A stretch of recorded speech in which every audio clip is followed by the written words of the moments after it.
So next up, we have an exciting conversation planned for you that'll bring a wide range of age perspectives about why agriculture matters. This panel is brought to you by Efficiency Manitoba, who are a gold sponsor of today's event. And I'd like now to invite up Colleen Kurluk, CEO of Efficiency Manitoba, to say a few words about their work and to introduce our panel.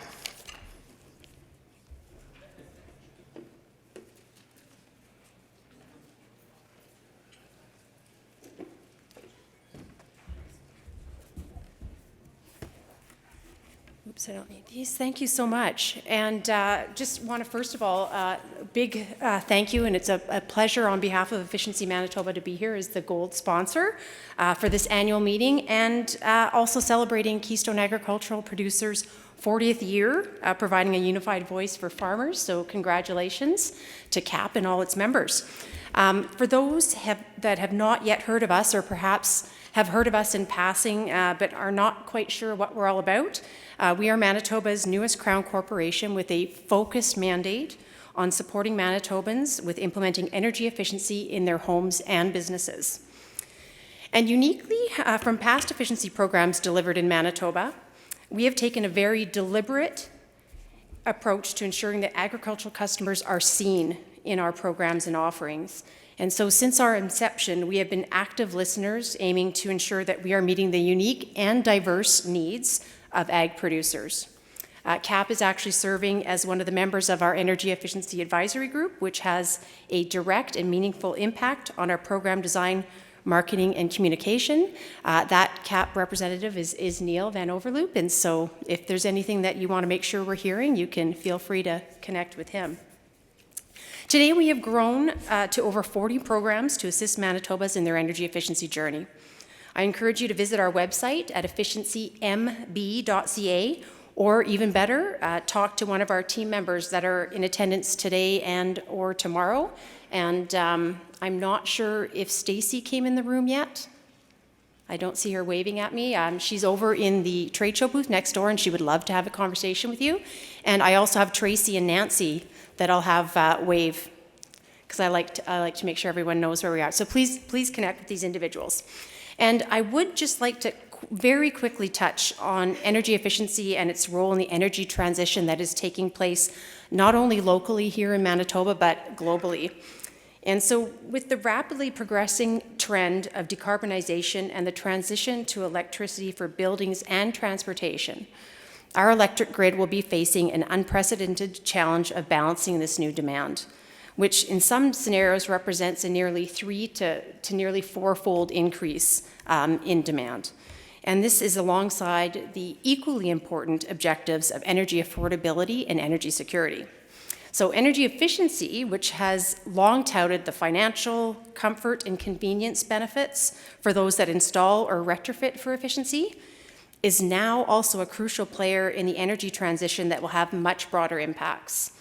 And so significantly so that over 110 countries made a commitment at COP28, which was held in Abu Dhabi this past November, to doubling the rate of energy efficiency improvements every year until 2030.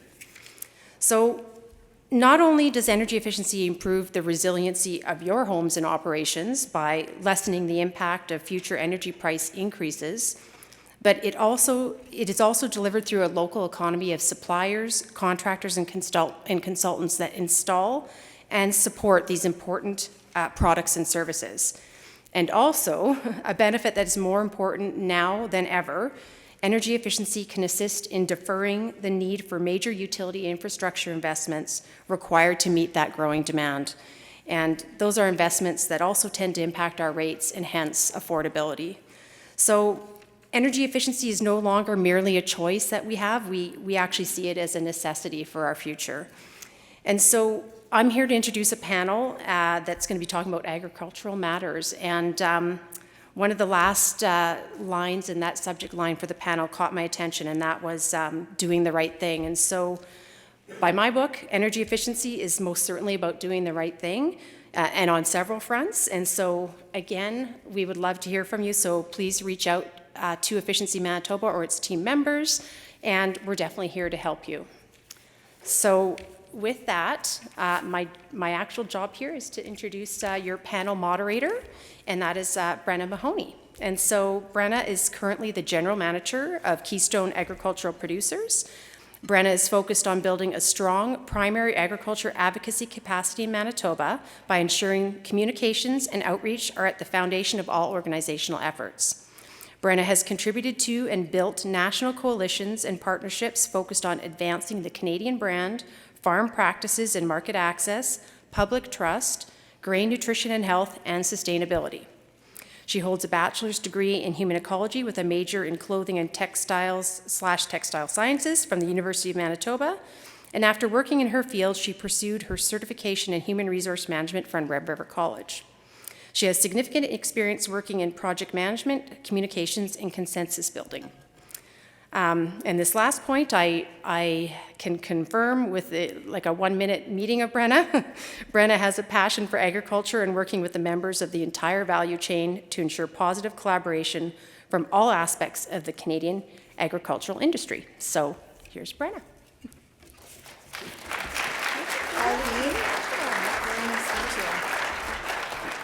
I'm a lot shorter than everybody else. I usually am a free-range speaker and don't hide behind the podium for that reason. So happy to have everyone here today. This is such an exciting opportunity in celebrating our 40 years, and a really big theme for our organization, and that we hope gets at the core of why we're all in the room today, is that agriculture matters. There's no mistake it matters to you, which is why you're here, but it's about broadening that message to make sure everyone else around us, whether it be our neighbors, even our own family members, and our decision makers, like our political leaders, also share that same value. So with me today, I'm going to be having Kim McConnell, Mady Adamson, and Paul Spenst join me up on stage. We're going to get the panel started here. And I'm going to, as they're coming up on stage, I'm going to give a little bit of an overview of Ag Matters. So come up, panelists, get comfortable in your seats. And I'll just talk a little bit about how Ag matters to us at CAP and what that means for us in this context. You heard a little bit in the video earlier, I mentioned that, as well as a few of the executive members as well. And when we're speaking to decision makers or the public or even other organizations, we hear a lot of times, agriculture is just a rural issue. Agriculture is not a rural issue. It's also an urban issue. This is something that we share. We could not do what we do. You could not, as a government official, do what you do if you could not have agriculture there supporting you. So when we go into meetings and we're doing our advocacy conversations, that's at the core of it, is that your constituents care about the food that they're eating, therefore agriculture matters to you. Your constituents care about having employment. Well, a lot of them actually work in agriculture, even if they're in downtown Toronto. So that's where we really have to make sure that we're communicating that at all levels. So I'm going to go over to the panel section of the stage and have a little seat, and we'll get introductions from everybody.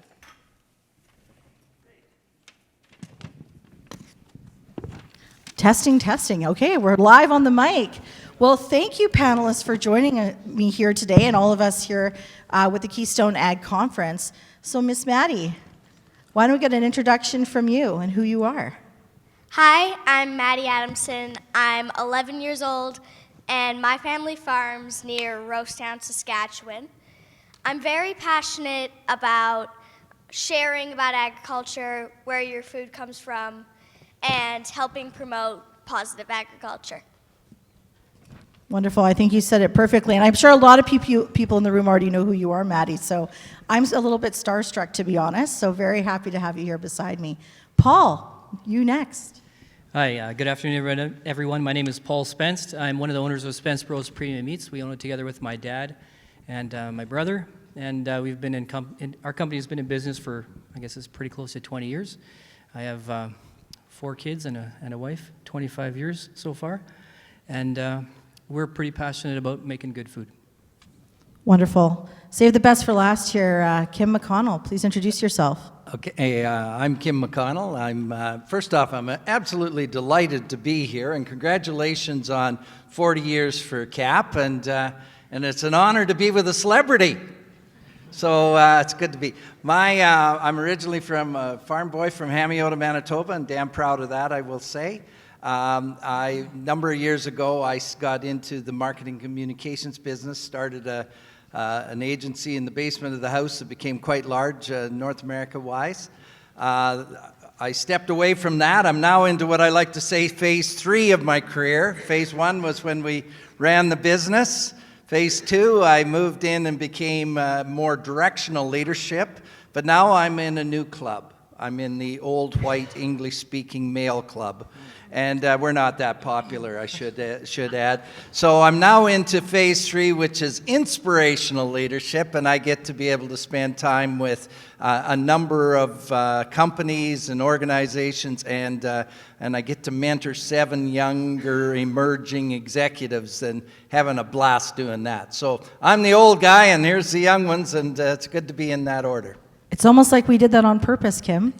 So our pre-call was fantastic. Mady even left her lunch hour to come and join us. I think it's the first meeting I've ever had with an 11-year-old, but it was wonderful. And, you know, part of those conversations that we had in that pre-call was really trying to establish, you know, we're all passionate about agriculture. That's why this panel was developed. For me, as a non-ag person, my role here is I'm a champion of ag, even though I didn't come from it. I didn't come from a farm. So Kim, when we started on the call with you, you had just come back, I think this winter, from a meeting in Ottawa where you were there with a bunch of leaders in the industry, and you had only 2 minutes to talk about why agriculture matters. And I thought it'd be great if we could actually get everyone in the room, not just us on our pre-call, to hear about, if you had 2 minutes to tell people about why agriculture matters, what would that be? Okay, so yes, that's correct. I am a special advisor, isn't that a great word, for the Business Council of Alberta, which is basically the CEOs of the 120 largest companies in Alberta. And in October, 50 of the CEOs went to Ottawa. Now, when 50 CEOs from Alberta go to Ottawa, it's not only a media event, it is a pretty big deal. So we basically got in to see whoever we wanted to get in to see. And I knew very clearly that probably agriculture wasn't going to be on the agenda. Now, I did learn something, I learned a number of things. This wasn't my first trip to Ottawa, by any means. And I learned a few things. Yes, the priorities of this government would be housing, affordability, and climate. But when it came to affordability, there was lots of talk about food affordability, but there really was no talk about agriculture. So I went recognizing that that probably was going to be the case. So if I had 2 minutes, what would I say? So I brought some notes as to what I might say. So basically, this is what I give you. I said to them, you know, I'm Kim McConnell, I'm from Ad Farm. I'm a special advisor to the Business Council. I also work with a number of provinces and companies. And I have 3 messages for you today. My first message is that agriculture and agri-food is the most exciting and innovative sector of the Canadian economy. We do really important things. We feed people, Canadians in the world. We are a nature-based solution to an important issue called climate. We are an economic driver. We are a big wheel in a lot of areas. And we are underperforming to our potential. And there's many reasons for that, and I would love to get into them in more detail, especially with government leaders, whether it's regulatory issues or policy issues, but that's for another day. My second message is sustainability in agriculture. This is not just important to government. This is important to agriculture as well. This past winter, I had the opportunity to spend a bunch of time moderating sessions across the prairies in Ontario. I had the opportunity to talk about sustainability with 700 or 800 people, and I learned a few things on that. One of the things I learned was that there is a wall that is lying between us. And on one side of the wall, we have government, and we have NGOs, and we have academics. And on the other side, we have agriculture. And often we both yell at the wall. And it's, I can't see you, Mady. I can't hear you. We just keep yelling at the wall. And until this wall comes down and we have trust and we have communications, I'm not sure we're going to have too much progress. My third message is we're an industry where collaboration is very, very important. We need collaboration between the federal government and the provinces and between governments and the industry. And we have lots to collaborate about, whether it's research and development and extension or infrastructure or risk mitigation. There's a lot of things that we need to collaborate on. And I learned a long time the old African adage, if you want to go fast, you go alone, but if you want to go far, you go together. Now, I've used up my 2 minutes. Let me confirm with what I said and we're at the very beginning. I said agriculture and food is the most exciting and innovative sector of the Canadian economy. It's an industry that wants to be bigger. It's an industry that wants to be better and a more important contributor. Please have us at the table, and please allow us to contribute. That was my message. I should say that I was received pretty well. My best meetings were with the PMO's office. They followed up. I've had 3 meetings since on that type of thing. I think we have to tell our message. I'm not sure I got it right. I hope I represented you all well. That was the message I conveyed. Well, I think for this room here today, that definitely resonates. I mean, we hear this from our producers all the time. But in contrast, when we were on the call, you know, Mady had just come back from New York, and you had quite a different experience. And I think it'd be really important for the audience to hear, Mady, what that was like when you were in New York and what had happened. So we took, is this working? We took a trip down to New York, me and my mom, to help Nutrien with a project that they're working on. I got to speak with a couple of New Yorkers, and I came upon the fact that they believe that organic food is the only whole food. And it's probably not only New Yorkers. People all over the world likely believe this. They think that conventional farming produces all processed foods. And it's not their fault. Maybe it's ours. Maybe we need to be getting out there and telling our stories. Yeah, and I think that's really well said, and it's something that I've even experienced within my own friendship group or around my kitchen table. You might hear a comment, and that's when I talk about my Ag Matters statement. So it's really good that you were able to be there to help share why agriculture matters to them. And obviously someone like Paul, he's our favorite, by the way. We love his pizzas. I don't know if anyone here has had them. Oh, show of hands who've had Spenst Brothers pizzas. Heck yes. I said that we should have had pizza here today, and he said, after the Super Bowl, please. So there's no pizza today from Paul. So Paul, why don't you talk to us a little bit about, I have your slogan written here, the food the way mom makes it. Sure, I can talk about that. Yeah. Thanks for the show of hands. You are my people. Thank you. Food the way mom makes it is a statement that came about, it's probably 15 to 20 years ago. And that's when we really were in the pizza business. We were at that time in the beef business. We had our store built in Winkler. Things were humming along. My mom and my wife were busy making a small amount of frozen pizzas kind of in a small kitchen off to in the side of the store near the back. And we hadn't developed our new crust at this time, so in my mind, we are a beef family. We are going to produce beef and sell beef to every single person in Manitoba, and that's just what we do. Little did I know that this pizza thing would get away on us in just a year or two after that. But anyway, my mom is making these pizzas, and my wife too, and of course, because we are, I don't know, we just think like we just want everybody to have good food. That's what we're passionate about. So my mom on Saturdays would sometimes make chocolate pie, and of course with wheel whipped cream on it, and you could offer it. We offered it, in fact, right beside fresh ground beef you could buy pie, you could buy deli meat.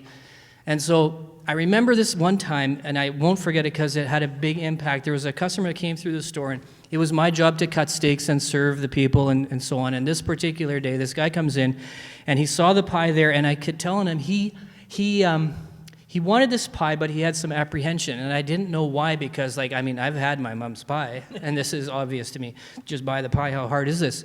And so the guy's looking at the pie, and he just can't decide. And finally I just said, dude, this is 15, 20 years ago, I say, dude, just buy it. It tastes like your mom made it, I said. And so instantly he just oh, I'll take it. And then I remember there's something hot here about this food, the way mom makes it. So I've been thinking about that a long time, and I've never done this before, but if you don't believe me, I think I can prove it to you. Can you humor me, please? Close your eyes. And it's a tender moment, maybe, because some of you do not have mums, and they're not around anymore, but with respect, can you just pretend you're at home, and mom is cooking, and she is right now cooking the food which you love the best, and just savor that for a moment, and you are about to eat food the way your mom makes it. And that's a powerful feeling that you're having right now. Again, with respect, if there's a tear shed for the person who's missing mom right now, I hope I didn't press the wrong button. But do you understand that there's something there that is powerful? If mom has fed it to me, it's safe, it's good, it's mom approved, it's all of those things. And then there's something else that's quite powerful. It's called nostalgia. Everybody in this room has wished for the car that they started out driving with, right? And if you have just started driving, you're going to get there. Maybe you should keep your car. Well, my first car was a Chevy Celebrity, and the brakes didn't fully Okay, work. not everybody's. So I'm not really wishing for that. You know, it's interesting because, like, I used to work in marketing and communications in agriculture. That's really what got my start in ag. And we've always been, and you actually had said it, Kim, like, tell your story, tell your story. Maddie's telling her story. What's interesting is about how do we make it meaningful? How do we make our story meaningful for someone who doesn't know who we are? And I think, Paul, that's exactly, how do we make agriculture matters?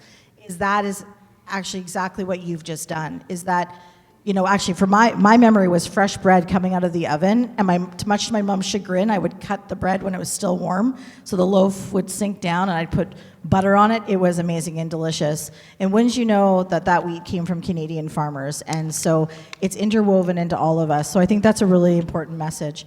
You know, Kim, you've worked in the marketing industry for 40 years. Am I allowed to say that? 40 years. And, you know, when you are looking at a story like Paul's or a message like Maddie's, you know, how do you think that we are being innovative as an industry, or what do you think our opportunity is to fine-tune how we're sharing our story? Good point. Well, I think we're too often quick to tell the facts, and not enough emphasis is put on the story and the emotions of the story. And maybe not also enough emphasis on surprises. When you can say something and say, I didn't know that, then all of a sudden you intrigue and you do stuff like that. And when you can have a good story and a concise story. You know, Mark Twain said, I apologize for writing a long letter, but I didn't have time to write a short one. There's a lot of truth to that. And in the world of TikTok and all the others, by golly, it's important to have stories and storytellers. I'd maybe add this. Mady, it's wonderful to have you doing what you're doing. We need more youth telling stories. Let me tell you a story about that.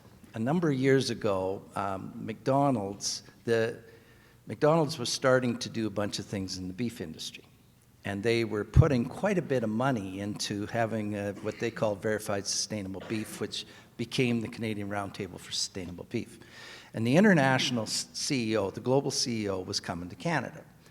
Rarely comes to Canada to do some things. And when he came, then he brought 3 of his executives. He also brought 3 or 4 of the executives, senior executives, global executives of Cargill. And the whole executive team of the World Wildlife Fund came with him.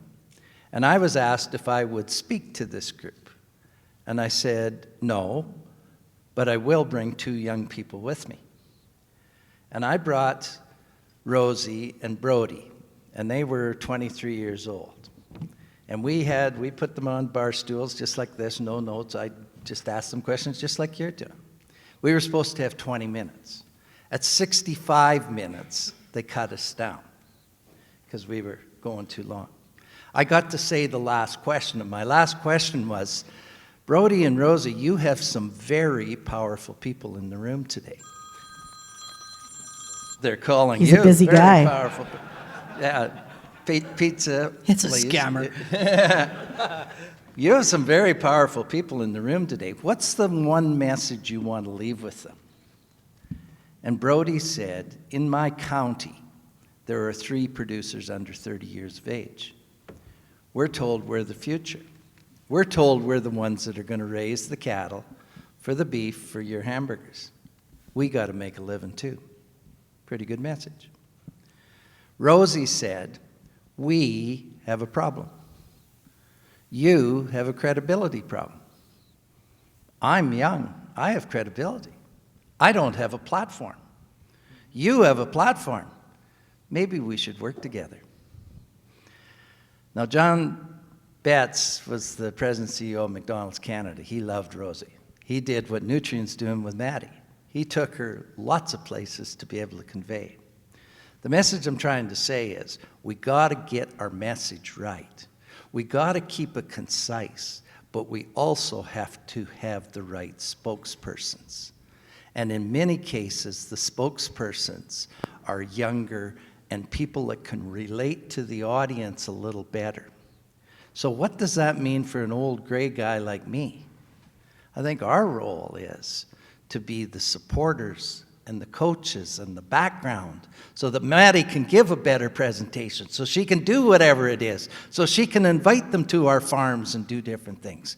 Together, if you want to go fast, you go alone. If you want to go far, you go together. Beautifully said. And, you know, when I first started watching your podcast and your YouTube videos, Mady, I thought, oh my goodness, like this young woman has so much passion and commitment to agriculture, but something that I think is really special is how positive you are about our industry, how hopeful you are. Tell us about how did you find that path to that place where you were so excited, hopeful, and that positive message that you're trying to share? Share us with that. Back in 2021, when I was in grade 3, because of what we were learning in class, I realized that my classmates didn't understand where their food came from. So I decided that I would start making videos to post on social media because I wanted to do my part to try and help people understand agriculture and where their food comes from and to convey that message of positive agriculture. Because without positive agriculture, we can't close the gap between producers and consumers. Well said. When I was in grade 3, I was certainly not that self-aware and that excited. So I just, it's so exciting to have you here up on stage because I think, you are the youngest one here, but you share equally the commitment and passion. And Paul, I met Paul this past year shooting a video for the Environmental Farm Plan. And again, I've had the pizzas many, many times. It's our go-to for dinners on very quickly. But we really got into about, with your own passion and commitment. We talked a little bit just now about you want to just give people good food, and it was that simple. But we also talked about how doing the right thing as a farmer has been part of that commitment for you, your operation, and your farm. Yeah, that continues and increases, and there's so many levels to that. And we were quite surprised when we opened the store and we offered hormone and steroid-free beef to people. I was shocked at how much traction that got. Like, that was an eye raiser, like, really, eyebrow raise. I'm thinking about this. And of course, we offered people, they could come to the farm and they could have a look at the cattle. And, when people start coming to the farm, you start making sure you know where the manure piles are and that things are in order and that things look good. Did we straw? How does this, what are people really seeing? And when you look at your operation through the eyes of a customer, you're going to see it differently than you look at it through your own eyes. And so everybody has their own way that they maybe, let's say, keep the yard clean or how they organize things. But when you're a little bit more under the microscope and you know that you have customers coming down to visit, somehow you need to sharpen up. But even now in the digital age, I mean, people know things, people find out things, and I think we need to come to the table and just be upfront. This is how we're doing it. This is how we can do it better, and this is when we're going to do it, or this is our plan going forward. So it's an ongoing thing to build trust, I think is what we're really talking about. If we say we're doing something, we need to do it. We need to not be afraid of audits and people coming by because we're doing it the way we said we would. Well, it's interesting. I met Kim McConnell back, actually, it was only a few weeks on the job, and you were really focused in promoting public trust at that time. and that sustainability message, which we've talked about. But a lot of producers are saying, I am sustainable, because they are doing the right thing. It is about continuous improvement. When we talk about Agriculture Matters and trying to share that message and, making sure that our decision makers have a clear understanding, how do we make sure that, our farmers are part of that journey and part of that presentation to those people to help build that mutual understanding that farmers are on the pathway to doing the right things? Because I think that that's part of building that bridge to Agriculture Matters to you. Farmers are doing the right thing. That might be missing right now about how do we make sure that our farmers know why that message is important to share. Agreed. Oh, you're not even going to say. Come on. So the question is, how do we make sure that farmers are prepared themselves to share the message of sustainability when there's questions around codes of practice and there are questions around audits and systems that Paul was just talking about? Well, I think, the path to building public trust is theoretically, from a theory perspective, is very simple. In a reality perspective, is bloody hard. But in simple ways, step one is do the right thing. Now, what does that mean? Well, you know what doing the right thing is. You know those things, just like you said. Step two, or pillar number two, is be confirmed you're doing the right thing. It's fine for you to say, well, I'm doing the right thing. Says who? Well, that's where certification or an outside perspective or whatever it is that comes in and says, yes, they are doing the right thing. But the third pillar is if we don't tell people that we're doing this and what we're doing, so communications is a big issue. And we all have a role in communication, everybody. Individuals, organizations, companies, everybody has a role in that. So those are the three pillars. And we got to base this on a foundation of transparency. As you said, in today's world, you better not have anything to hide. And secondly is on continuous improvement. We used to put the feedlot by the creek. Well, we don't do that anymore. Well, that's improvement. Don't shy away from that. Say that. It's continuous improvement. It's ongoing things. And then we need a roof on this house sort of thing. And we need to there isn't enough resources to do it all alone. So we need to come together, and that's where we got with the Canadian Centre for Food Integrity, where we could get everybody, the whole ecosystem, governments, industry, farmers, the whole works, all saying, let's do this together. So in theory, that's how you do it. In practice, that's hard. It's also very scary.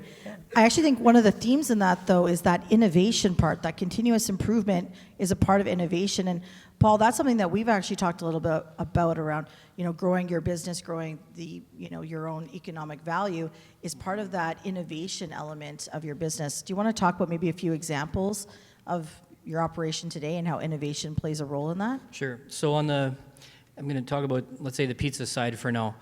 If I think about what the word innovation means, it's like, it's too hard for me to describe. It's like a bunch of smart guys and like, we got the solution here. But really, for me, innovation happens when you solve a problem that others can't or won't or haven't.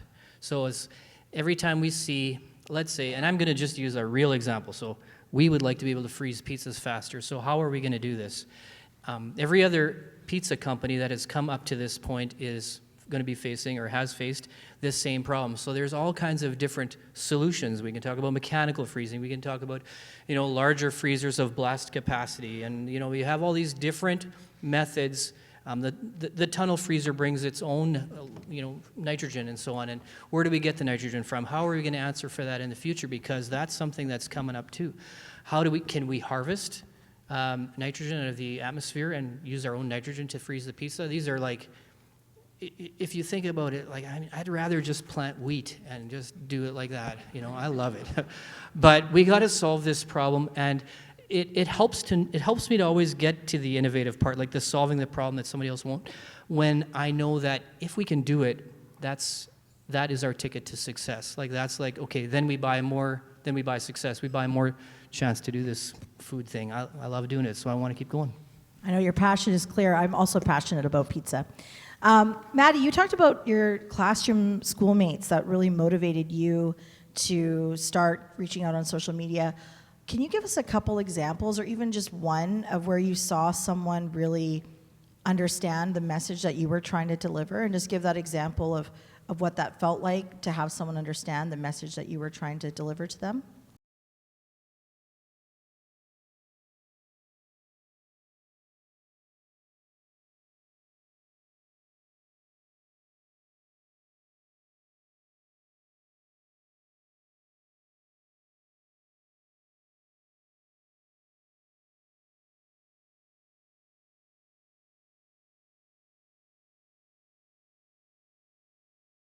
What happened if they asked you a question that might be uncomfortable? How did that feel, and how did you handle that? I kind of just changed the topic. But She's a professional. sometimes I'll take that question, explain why we do this, and what it's actually doing. And no, this isn't bad for you. This is actually good for you.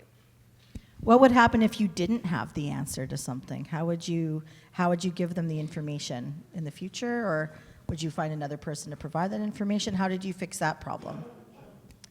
I'd just ask somebody else, like my mom or my papa, which is my grandpa, or my uncle, or an aunt, or just somebody that could help somebody with more knowledge than me. I think that's a really important message. I know in the conversation of how agriculture matters, for me, I don't come from a farm, so I don't know all of those things.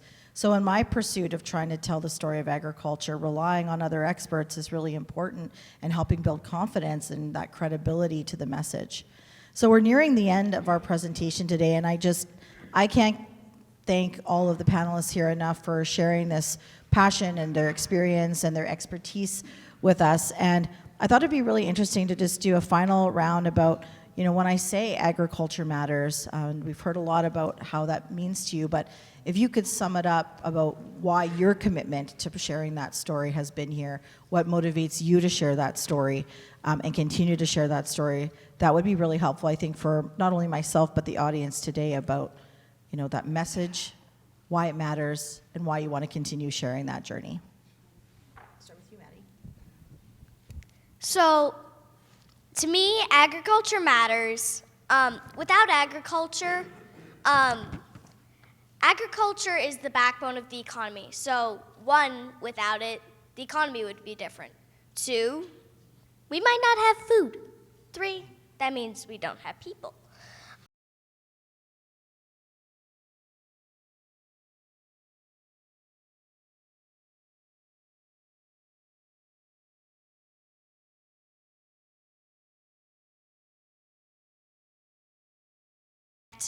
Talk and figure out where we can find common ground, agriculture is not going to happen. I don't think there's anything left for these two to say after that, but we'll give them a shot. Paul, on to you. Yeah, let's clap for Mady. That was perfect, Mady. Yeah, good answer, Mady. Yeah, we need the food. If you don't believe it at 1 o'clock, wait till 4:30 or 5 when the next appetite is coming by. Well, I'll go a little different place than what I wrote down with my answer. So for myself, our family, we're believers, and we're Christians, and we look at the gift that we get to do. We get to make food, and we love it. We're quite passionate about it.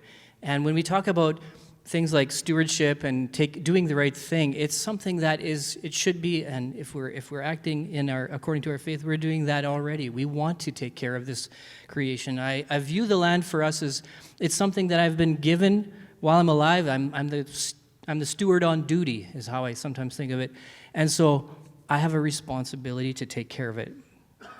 I have a responsibility to love my neighbor and make sure that person gets good food. That's what my current job is, and I feel tasked to do that. And it sounds like a thing a guy would say at a conference, but it is true because we live it out daily. We are motivated to take care and to make good decisions and do the right thing. It is his intention that we use beef and all these different things to feed to feed the people. He created it, and it was good, and we were good to go with that. So I know some of you don't share that conviction, but with respect, I just bring it to you. For myself, the question was, agriculture matters for me means I'm the steward that is currently on duty, and I just want to do my best to make sure that the land is left in at least as good a position as it was when I received it, and that while I'm taking care of it, that others can be blessed by the fact that I'm taking care of it, I'm growing good food and sharing it with others. Beautiful. I think we all share that same conviction. Thank you. Well, for me, agriculture is everything. Agriculture has been my life, and by golly, I feel blessed that I have got to be in agriculture. We are an industry with purpose.